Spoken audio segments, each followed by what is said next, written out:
Hey guys, welcome to another video. This video is just going to be doing a short guide to show you what frost decays are like at the moment in Mr. Pandaria. Well, the level 85. Last couple of days now until the actual expansion comes out. So I just want to show you a last few tips for 85 so you can have a bit of fun on the last couple of days in BG's and own. So, yeah. Right, I'm just going to show you the talents really quickly. Rolling Blood is not for frost, it just makes blood boils spread pestilence. Plague Leech is viable, I think. Basically it consumes your blood plague and your frost fever, and it gives you a fully depleted rune as a death rune, randomly. So, yeah. And it's a 25-second cooldown, 30-yard range. Unholy Blight, it's a 1.5 minute cooldown. Basically what it does is for 10 seconds it puts loads of insects wave around you and it spreads all your diseases, so anyone that is standing near you within 10 yards all your diseases will go on them. So it's decent to catch rogues actually, because it can catch rogues. So Lichborn, it's just like the old one basically, 2-minute cooldown, makes you undead, immune to charm, fear and sleep effects, and also Death Coil will heal you. It actually says Death Coil will heal you now, so it's a lot more useful.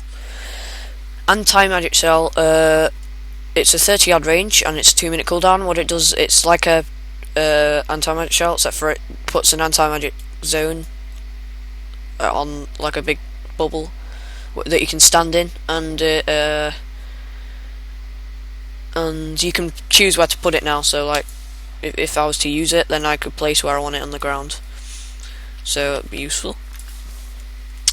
Purgatory, I like this because basically what it does is when someone gets a killing blow on you, instead of killing you, it gives you a shield that absorbs how much damage they did to you on their killing blow. So basically let's say a warrior executed me and hit like 50k.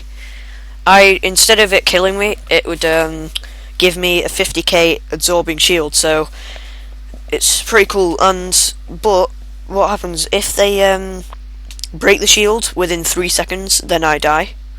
But if they don't, then I live, so I stay on 1 health. So if Purgatory's up, the shield's up, and a healer heals me back to full, and they don't break the shield, then if they don't break the shield within 3 seconds, then I live. But if a healer heals me to full and they do break the shield within 3 seconds, then I die. So you'll just see an automatic death. But yeah, sometimes it can save your ass if you just kite them, or like magic cell or something while you're in it. Death's Advance, I like this because you passively move 10% faster, so you always move 10% faster, and also you can't be reduced movement speed. You basically can't be slowed anymore. Anything 70% or lower, you can't be slowed. That's a lot of slows that you can't slow you anymore. And also you can activate it to gain 30% movement speed, and to gain 30% movement speed for 6 seconds, and also you can't be slowed below 100%. So this is an awesome spell, and it's only a 30-second cooldown, so it's pretty cool. Chillbanes. It's just like the old one, basically a frost fever, slows them by 50%, and your chains immobilizes the target for 3 seconds. Asphyxiate, now this is pretty cool. I was thinking of using this, I've tried it and it's pretty cool. What it does, it's a 30-yard range and a minute cooldown. It replaces Strangulate, and what it does, instead of silencing them, it stuns them for 5 seconds, and if they're immune to stuns, then it silences them instead. So it silences them for 5 seconds if they're immune to stuns. So let's say like I'm against a DK and they use Icebound, so this doesn't work, then it silences them instead. So it's pretty cool. But I don't like the idea of it. So if it didn't swap for Strangulate, I'd probably choose it, but it swaps Strangulate, so I'm not really bothered. Next tree, Death Pact. Now it's improved a lot because Ghoul what used to happen is you'd have a ghoul on a 3-minute cooldown, and the death pact on 2-minute cooldown, but you could only do it every 3 minutes because you only have your ghoul up every 3 minutes. So basically it was a 3-minute cooldown, and so you could use it every 3 minutes. What it did is it killed your ghoul. It killed your ghoul and gave you 25% of your health.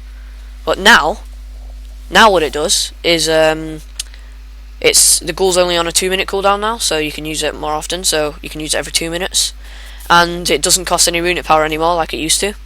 And instead of killing your ghoul, it just takes away 50% of your ghoul's health and gives you 50%. So it's more of a heal, less cooldown, and it doesn't kill your ghoul anymore, and it doesn't cost any runic power. So basically everything about it, everything about it is better. Sorry, there's something wrong with speaking today. I don't know what it is. Alright, Death Siphon. This is basically a ranged. I see this as a ranged Death Strike, kind of. What it does, basically, it's cost a Death Rune. It's 40-yard range, and it's an instant cast, and it deals a certain amount of damage and heals you for 100%. Apparently, it stacks with Mastery, so I'll have to look that up. And also, it's can vary, so I can actually, if I use my trinket and things like that, then it would actually probably do more. Conversion, I like this because it takes 10% of your, it takes 10 runic power off you every second, but it gives you 3% health every second. So if you're on full runic power and you use this, you'll gain 30% health within a matter of 10 seconds, which is pretty cool. I like it. It's like a second wind, but you can use it on full health, so just to stay up at all times. Just means you can't use as many frost strikes, so it lowers your damage, but it highes your healing by quite a bit. So basically you just have to use spam obliterate while you're using this, and death strike's quite useful to heals as well, or you could use death siphon instead of that. Blood tap. Right, this isn't really for frost. Basically when you use death coil or frost strike or runic strike, it gives you 2 blood charges, and it altogether is 12 charges, so once you get 12 charges it's capped. And blood tap, it consumes 5 of the blood charges to activate a fully depleted rune as a death rune. I don't like this because it's only a death rune, and you can't really use any of your spells that use most in frost, so it'll be useful for unholy, so you can use it'll be useful with death siphon. So runic empowerment. Basically, when you land a death coil or frost strike or a runic strike again, instead it's passive, and basically you have a 45% chance when you use them spells to activate a fully depleted rune randomly. So it could be any type of rune. It can be useful, but what if it's a death rune? Then it doesn't really help you at all. I like runic corruption because it does the exact same thing, except for it has a 45% chance to increase your rune regeneration rate by 100% for 2.6 seconds. So instead it helps you with all your runes, which is really useful. I like it. Now at level 90 I'll explain these because I've not really chested them yet, but I like the idea of a Rosas Winter by the looks of it, by the sound of it on there.